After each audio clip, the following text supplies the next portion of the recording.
Assalomu alaykum aziz tomoshabinlar. Har bir sohani chuqur o'rganayotgan va mamlakatimiz yoshlari haqida yana bir qiziqarli ko'rsatuvni sizga taqdim etishga tayyor bo'lgan yonma-yon ko'rsatuvda ko'rishib turganimizda bag'oyatda mamnunmiz. Bugungi kunda Birlashgan Millatlar Tashkiloti yoshlar faoliyatiga alohida e'tibor qaratmoqda, chunki global muammolarni hal etishda ularning o'rni beqiyos.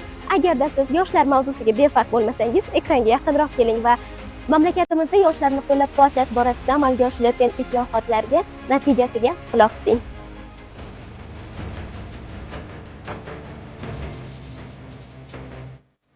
Xotin-qizlarga yaratilayotgan imkoniyatlarda magistraturada misol uchun xotin-qizlarni bepul davlat granti asosida tahsil olishi yoki 2,5% ta'lim kreditlari butun jahon yoshlarini havasini keltiryapti. O'zimiz davlatda ham turli xil, masalan, Yevropa tajribalari, bundan tashqari AQSh, Amerika tajribalaridan ham foydalanyapti. Boshlang'ich ta'limda shu bolani o'zini qiziqqan sohasi bo'yicha olib ketish. Masalan, mehnatga qiziqadimi, o'qishga qiziqadimi, kimyo, biologiya, o'zini qiziqqan sohasi. Bu yaxshi natija. O'zimni shaxsiy o'quv markazim bo'lishini, ko'proq tillarni o'rganishni xohlayman. Kimyoga ixtisoslashtirilgan, matematika sohasiga ixtisoslashtirilgan maktablar ochilyapti. Buning asosiy ko'zlangan maqsad yoshlar kelajakda yetuk kadrlar va o'z sohasi mutaxassislarini tayyorlashdan iborat hisoblanadi. Aslida moda sohasiga qiziqaman. O'zimizning kiyimlarimizni ham chetga yoritib berish maqsadida harakat qilyapman. Mukammal bilimlarga ega bo'lganimdan keyin kurslar tashkil qilmoqchiman, aynan shu stomatologiya sohasida. Bolalarga surdopedagogikadan dars bermoqchiman. Viloyatdan kelib Toshkentda o'qiyapman. Shuncha menga misol uchun pul ajratib beryapti, o'qishimni ta'minlab turibdi. Shuning uchun hozirda IELTSga tayyorlanyapman. IELTS 8, saytini ham 1400 olmoqchiman, xudo xolasa, nasib. Yoshlar ittifoqida barcha shart-sharoitlar bor. Shinamxonalar, kitoblar, stol-stullar, printerlar, notebooklar, kompyuterlardan ham foydalanamiz. Deyarli har kuni bu yerga tashrif buyuramiz. Darslarimizni qilish uchun yoki shu yerda kitoblardan foydalanish uchun manbalar juda ham yetarli, juda ham boy manbalar yig'ilgan Yoshlar ittifoqida.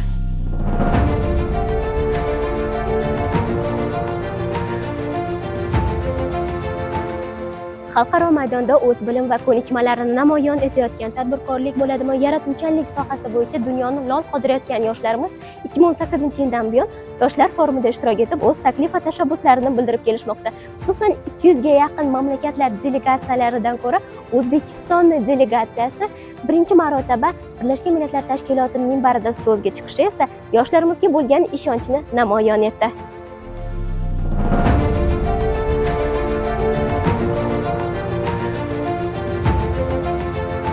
So'nggi yillarda O'zbekiston yoshlariga oid masalalar bo'yicha ilgari surilgan 10 ga yaqin global tashabbus va takliflar xalqaro miqyosda keng targ'ib etilmoqda.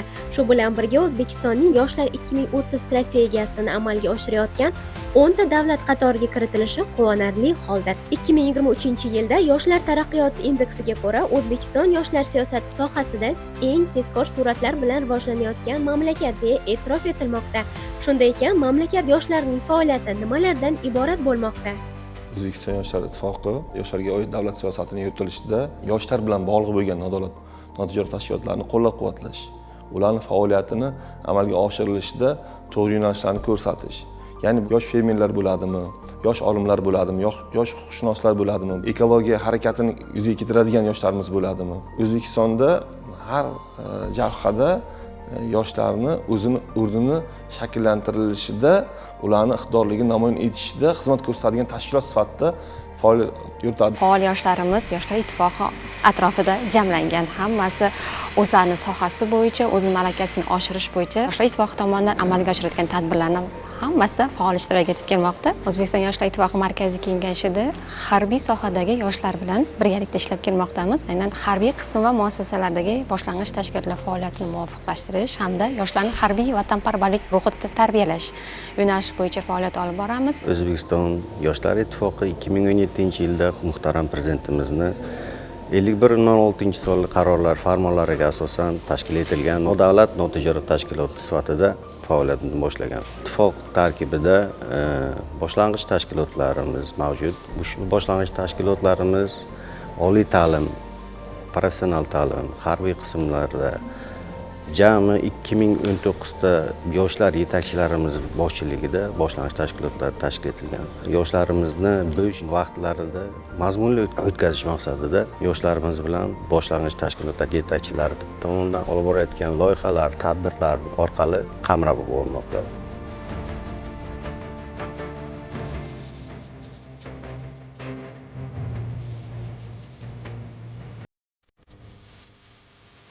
Bugungi kunda yurtimizning yosh avlod vakillari xalqaro miqyosda ham yutuqlarga erishmoqda. Bu esa shubhasiz Birlashgan Millatlar Tashkilotining yoshlar bilan ishlash faoliyatidagi ko'rsatayotgan tashabbusidir. Shu bilan birgalikda yoshlarimiz tayyorlayotgan loyihalari har bir g'oyalarini xalqaro miqyosda olib chiqishga ko'maklashmoqda.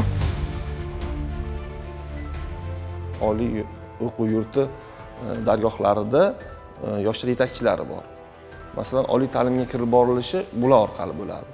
Yoki har qaysi o'sha notavlat notijorat tashkilotlar bo'ladimi, bugungi kundagi vazirlik idoralar bo'ladimi, har bittasida O'zbekiston Yoshlar Ittifoqining yetakchilari mavjud. Bular orqali O'zbekistonda bugungi kunda yaratilgan imkoniyatlar, imtiyozlar, qulayliklarning barchasini yetkazib berish. 10 yil oldin ham hattoki dunyoviy bilimlarni chop etilgan o'sha inson kitoblarni oladigan bo'lsak, o'zbek tilida tarjimasi yoki o'sha yetib kelishini o'zi ham bir mavhum bo'lgan. Bugungi kunda hammasi o'zbek tilida chop etilishlari, har bitta mahallada bugungi kunda 10 mingga yaqin mahallamiz bo'ladigan bo'lsa, mahallada ham yetakchilarimiz mavjud.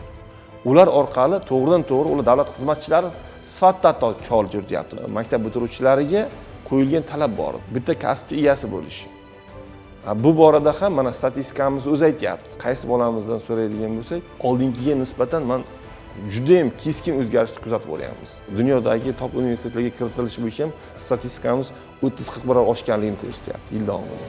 Ayniqsa marrani keng olgan va maqsadini aniq qo'ygan mamlakatimiz yoshlari endilikda dunyo yoshlarining xorijiy tengdoshlarining ham kelajagi haqida qayg'urmoqdalar. 2030-yilgacha dunyoni yaxshilashga qaratilgan bu rejalar, ya'ni barqaror rivojlanish maqsadlari bo'yicha bildirilgan fikrlar o'z natijani berishi tayin. Bugungi kunda nafaqat yoshlarimiz, harbiy yoshlarimizga ham juda ham katta imkoniyatlar yaratilgan. Ana shunday imkoniyatlardan biri 2017-yil 17-noyabr kuni muhtaram prezidentimiz tomonidan O'zbekiston qurolli kuchlarida yoshlarga oid davlat siyosati samaradorligini yanada oshirish bo'yicha qo'shimcha chora-tadbirlar to'g'risidagi 3394-sonli qaror imzolangan. Mana shu qaror asosida O'zbekiston Respublikasi qurolli kuchlarida, ya'ni Mudofaa vazirligi, Ichki ishlar vazirligi, Favqulodda vaziyatlar vazirligi, Bojxona qo'mitasi, Milliy gvardiya hamda Davlat xavfsizlik xizmati chegara qo'shinlari bilan hamkorlikda memorandum imzolanib, qo'shma qaror asosida bugungi kunda harbiy qismdagi yoshlarimiz bilan bir qancha ishlarni amalga oshirib kelmoqdamiz. Yoshlarimizni harbiy sohaga qiziqtirish maqsadida ular o'rtasida sport musobaqalari bu asosiy rol o'ynaydi. Ochiq eshiklar kuni, ya'ni ochiq eshiklar kunida yoshlarimiz harbiy qismlarga sayohatlar tashkil qilinadi, muzeylarga sayohatlar tashkil qilinadi. Sayohatlar davomida harbiy qismdagi yaratiladigan imkoniyat, sharoitlar hamda harbiy qurol aslahalar bilan tanishib o'tadi. Albatta bunday uchrashuvlar, bunday sayohatlar yoshlarni aynan harbiy kasbga bo'lgan qiziqishni yana oshiradi. Chunki ko'z bilan ko'rgandan keyin bolalar baribir qiziqish uyg'onadi. Ayniqsa yigitlarimizda, yosh bolalarimizda tankni, mashinalarni ko'rsa, baribir qiziqish boshqacha uyg'onadi. Men ham kelajakda harbiy bo'laman degan narsa o'zida fikr bo'ladi. Aynan mana shu yoshlarimizga mana shunday fikrni biz uqtira olsak, bu bizning katta yutug'imiz hisoblanadi. Yoshlar ittifoqi tarkibida 19 ta nodavlat notijorat tashkilotlari mavjud. Ushbu nodavlat notijorat tashkilotlarimiz qamrovining ichida yoshlar ijod saroyi. Masalan, bu yerda yoshlar ijod saroyida yoshlarimiz uchun coworking markaz sifatida yaratilgan bo'lib, aylanib o'tganimizdek bu yerda kitob olami, tepada yoshlarimiz uchun yaratilgan loyihalar taqdimotlari, masalan, yoshlarimiz ovozi gazetasi, tahririyati, Fitrat media markazlarimiz, bolalar uchun yaratilayotgan animatsiya maktablarimiz, qizlarimiz uchun yaratilgan Qizlar akademiyasi loyihalari shular jumlasidandir. Yosh avlodlar forumi tashkilotimiz mavjud. Yoshlar ittifoqi tarkibida shu tashkilotda yoshlarimizga yaratilgan raqschilik, kulolchilik, qo'shiqchilik, madaniyat va san'at bilan bog'liq bo'lgan barcha imkoniyatlar yaratilgan. Mana oxirgi yillarda hammamiz guvoh bo'lib turganimiz, bugungi kunda nima islohotlar bo'ladigan bo'lsa, O'zbekistonda barchasida yoshlarga oid yuritiladigan davlat siyosatida barchasida qo'llanib ketilyapti. Ya'ni shu qanaqa imkoniyat berilishi kerak, qanaqa imtiyoz berilishi kerak bo'lsa kerak, hammasi qo'lyaptilar. Va bu borada yoshlarimiz o'zini o'rnini topilishida ham biz guvoh bo'lyapmiz. Mana mahaldagi yoshlar bilan ishlash komissiyasini faoliyati butun qamrov darajasi tumanlarga tushib boryapmiz shu komissiya bilan hattoki. Endi yoshlarimiz bu imkoniyatlardan, bu imtiyozlardan o'zlari harakat qilmasa yoki bilgan narsasiga, ko'rgan narsasiga o'zi amal qilmasa yoki o'zi harakat qilmasa yoki o'zi bugungi kunda boshlamasa, endi yana ular bilan ham hattoki alohida shug'ullanish holatlari ham bor. Har bittasidan hattoki individual shug'ullanish mexanizmi ham bugungi kunda O'zbekistonda faoliyat yurityapti. Yoshlar bilan ishlash mexanizmi bo'yicha qiladigan ishlarimizni, chora-tadbirlari yillar davomida kun sayin o'zgarib, faoliyatimizni yurityapmiz. Ya'ni har bitta yo'nalishda yoshlarning qamrov darajasi. O'sha qamrov degan paytda bugungi kunda ular bilish kerak. O'zini qobiliyatini nimada namoyon etib biladi. O'zini iqtidorligi nimada, qaysi yo'nalishda namoyon etib biladi. Zarta yosh o'zini iqtidorligi bilan, o'zini fazilati bilan, o'zini tushunchasi bilan, o'zini dunyoqarashi bilan yuzaga keladi. Lekin uni atrofda muhitdagi o'sha vaziyatlar shakllantiradi baribir borib. O'ziga qanaqa maqsad qo'yib bilsa, kichkina maqsad qo'ysa, kichkina maqsadga erishish mumkin. Lekin bugungi kunda barcha eshiklarni ochib beryapmiz. Mana ko'ringlar, qaysi davlatda qanaqa imkoniyat bo'lyapti. Yo bugungi kunda qaysi sohani egasi bo'ladigan bo'lsang, o'zingni qayerda ko'rib bilishing mumkin o'sha soha yuzasidan. Ya'ni o'sha o'zini qobiliyatini, o'zini fazilatini yoki o'zini iqtidorligini namoyon etib bilish kerak. O'zini topib bilish kerak. Kimdir 40 yoshda topadi o'zini, kimdir 20 yoshda topadi, kimdir 30 yoshda topishi mumkin. Albatta o'zini o'rni topilishida bir narsani bilish kerak.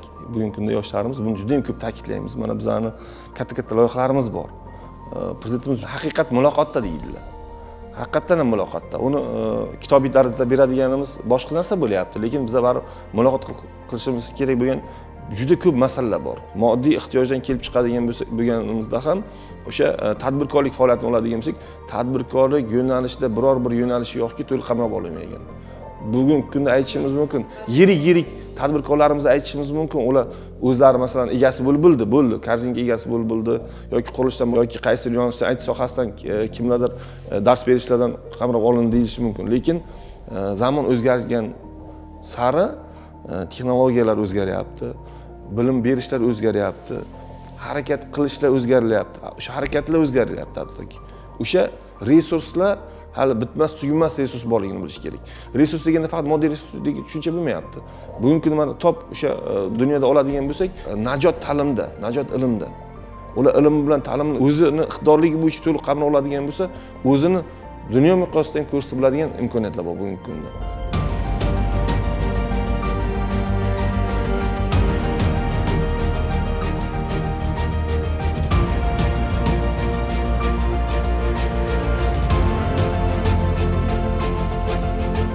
Yoshlarimizni harbiy yo'nalishga qiziqtirish maqsadida nafaqat o'sha 16-17 yoshdan, balki maktab davridan boshlab ularni harbiy sohaga qiziqtirish bo'yicha bugungi kunda Temurbeklar maktablari tashkil qilingan. Qolaversa, O'zbekiston Respublikasi qurolli kuchlari bilan hamkorlikda maktablarda yosh gvardiyachilar to'garaklari, yosh qutqaruvchi, vatan tayanchi to'garaklari faoliyat yuritib kelmoqda.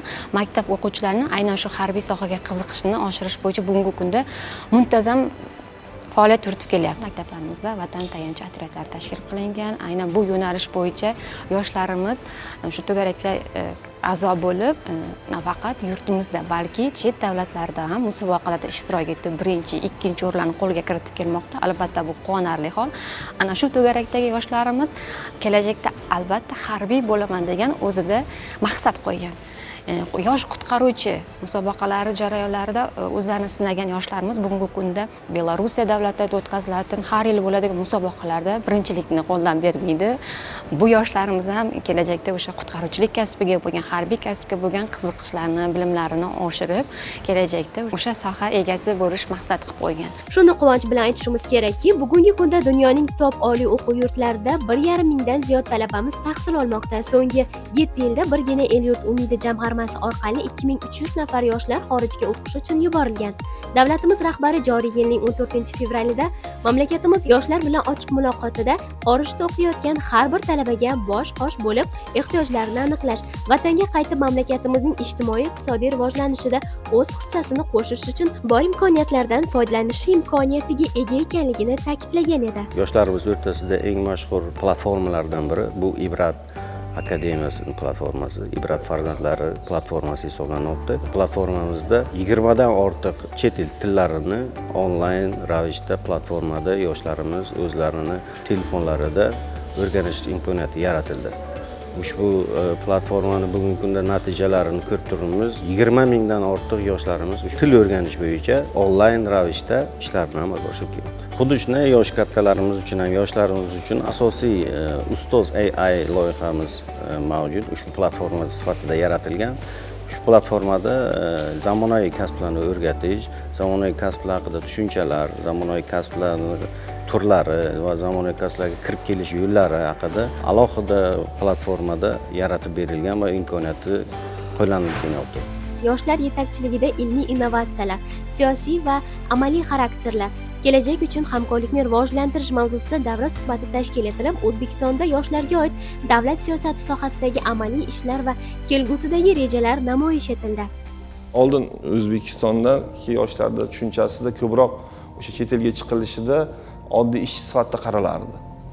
Bugungi kunda biza loyihalarni amalga oshiryapmiz. Albatta mana top 100 degan loyihamizda umuman o'sha top 100 talik oliy dargohlarda kirilishi, o'qishlari bugungi kunda O'zbekistondan endi ishchi sifatida emas, ya'ni diplomatlar chiqish sifatida, siyosatchilar sifatida yoki o'sha injenerlar chiqish sifatida yoki bugungi kundagi o'zini kasbini egasi sifatida o'sha doktorlik yo'nalishi bo'ladimi yoki o'sha fermerlik yo'nalishi bo'ladimi yoki o'sha bugungi kundagi qaysi jabhada o'zini yoshlarimiz ko'rib biladigan bo'lsa, o'zini mutaxassisini egasi sifatida tanilishini xohlaymiz.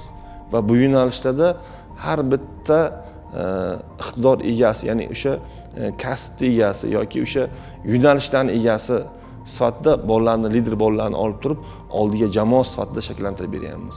Va o'sha yo'nalishdagi ilmlarni berilishi nuqtai nazaridan faoliyat yurityapmiz.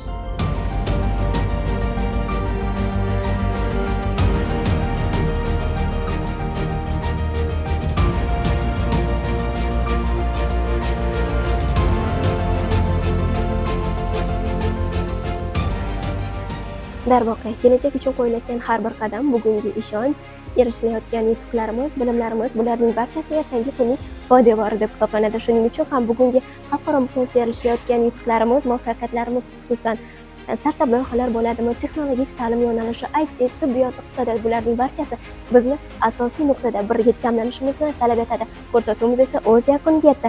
Keyingi sonlarda ko'rishguncha